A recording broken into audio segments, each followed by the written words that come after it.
Hello there, Sarah from 17 once again, introducing you to my Batman Arkham City Hard Plus difficulty video walkthrough. And this is Finding Freeze and the end of the last area, which is the steel mill. So this is the big fight before the end of this level. And there's a ton of dudes. Unfortunately, because this is New Game Plus, 2 of them have the electrical rods, which I hate so bad. You don't even have to touch these guys and they can hurt you with that stupid rod. That guy's got a knife, which I hate as well. And there's the big fella jumping around, just to make it that little bit more challenging than it needs to be. So, the rod guys, if you don't know this, if you press B, if you jump over them and then hit them from behind, you are safe. If you do anything else, they'll generally hurt you. So the best thing I would say is build your combo on everybody else and then use the execution moves on the guys with the sticks.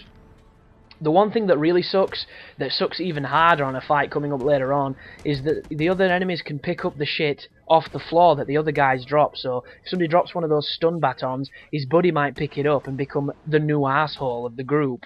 And it really sucks, but luckily enough this fight is nowhere near as crowded as the ones later on are. So you can use this guy to build your combo, then use your execution moves on the guys with the sticks. So use him to build your combo, then execute on the other guys. That's literally what I do for this fight. It makes it very simple. You'll notice I have very low life. There's something about this game where I go down to low life and then I just start to kick ass for whatever reason. It's a nice feeling. I didn't used to do it on any other game, but on this one I seem to do it a lot. There goes the big guy, and there goes his buddy. So not the most challenging fight, but if you don't know how to fight yet, that is going to test your ability with Batman, because there's something about this game where you can have no trouble fighting and you can have all the trouble in the world fighting. It is so unbalanced and weird, it's just crazy.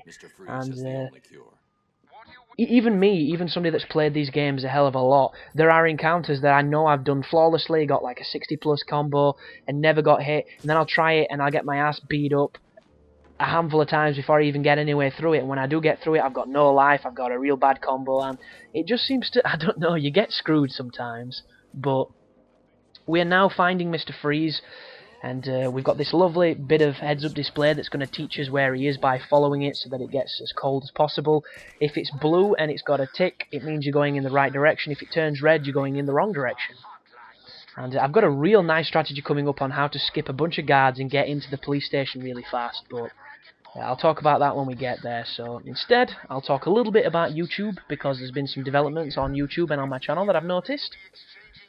So how's everybody finding the reaction stuff that YouTube's now built in? So instead of, well, not instead, it's an alternative to rating, where you could before leave 5 stars, now you can thumb up and all that great stuff. You can drop a like if you want. Now you can drop a reaction, and I don't know how YouTube logs them or how they're being categorized, but the reactions are everything from, you know, funny to cute to incredible to crap to what the fuck was that.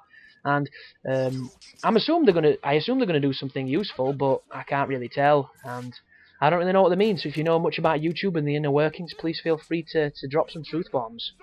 So I'll have to deviate back to gameplay, because this can be quite challenging. This is the police station, this is where Mr. Freeze is, and this is the first area that's got a bunch of gun guys, and they have full intent to shoot your face off. So the first thing I did is I used the back claw to get rid of that guy up on the tower. It works a treat. If you can lure people up to that tower, you can pull them off with the back claw. Just wait for them to come, pull them, they'll fall, they'll die, and another guy's down.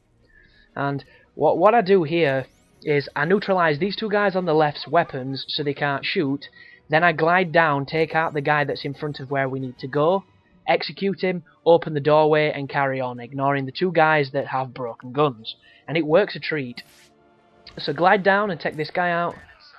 There he goes, punch him quick as possible, put on your electricity gun, shoot the thing.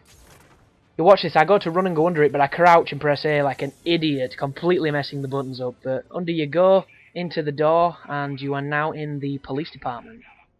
And that could be quite an interesting area, that could be quite challenging, but there's the best strategy I found of doing it anyhow. You might have a different one, I'm sure there's many people with different ways of doing it. That's just the personal flavour that I found worked best for me. So here we are once again with the crazy scanning device, and I really didn't understand why they introduced this frequency bullshit to it, because you only do it early on in the game, and it doesn't really do much. I don't know if it's got something to do with side quests or the Riddler. I hope it does, because it seems pointless. And they've also changed the hacking game from Arkham Asylum, if you can't remember it. Before, you had to push both the analogs in a direction to make a line spaz out and go green. Now you have to spell words. It's almost bloody academic. But here we are anyhow. Just bought that upgrade, so I got rid of the stupid font blocking my map. And this is a pretty challenging room. So I take it from the balcony because you can get straight onto the gargoyles and there's no fuss, but this room reminds me of the medical pavilion in Arkham Asylum, where you first enter it and there's the elevator that you need to use and there's a bunch of guys in it, there's 2 catwalks. It's a very thematically similar room.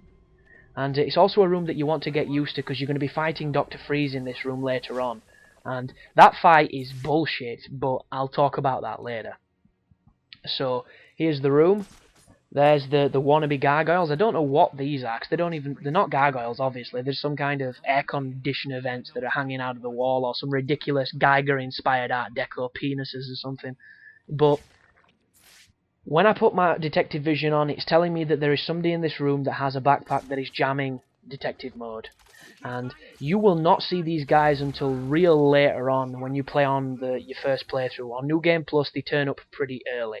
The best thing about it is they turn up in the rooms where you don't have to use your vision all that much, because one of the criticisms from the first game is it was such an attractive game, but nobody looked at it because they were too busy with the detective vision on. So what Rocksteady have done is they've changed a few things to make it so that you don't use it quite as frequently as you did before, and this is one of them. But this is gameplay orientated, which is kind of cool if you ask me.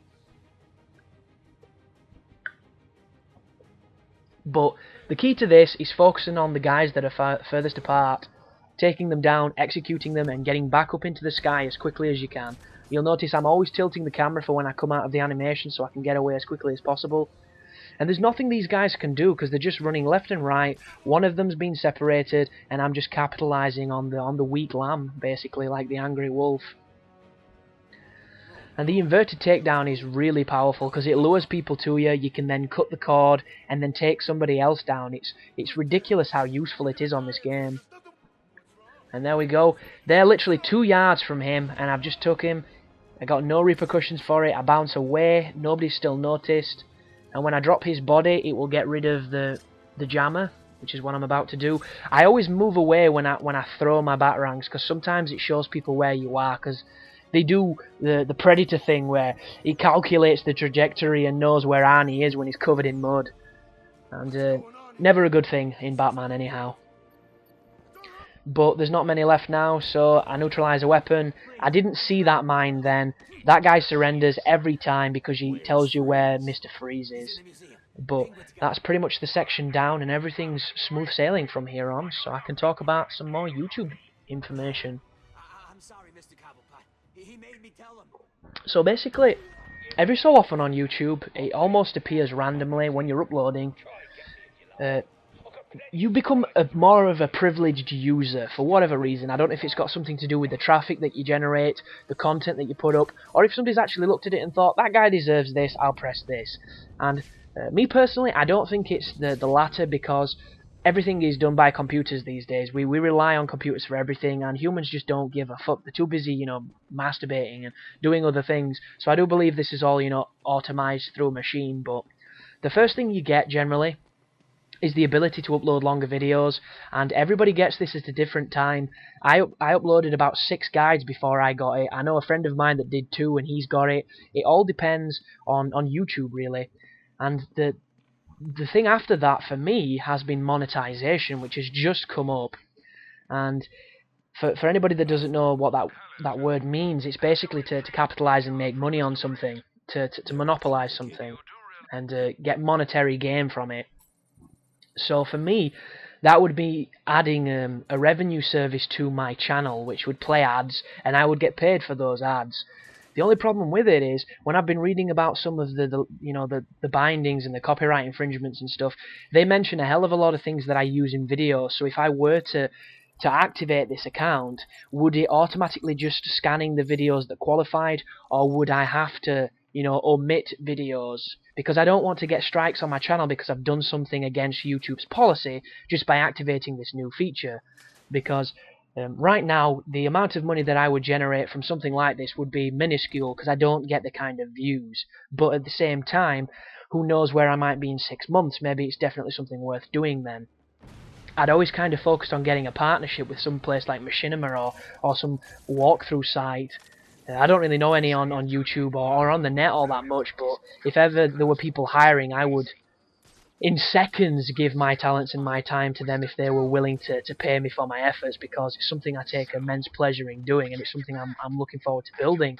But from a YouTube perspective, I kind of just assumed people approached you and said, you know, you're raking a lot of subscribers, you're making some waves, do you want to work for us type of thing. I didn't realise you could just activate it on your channel. And the more I research it, the more I get confused.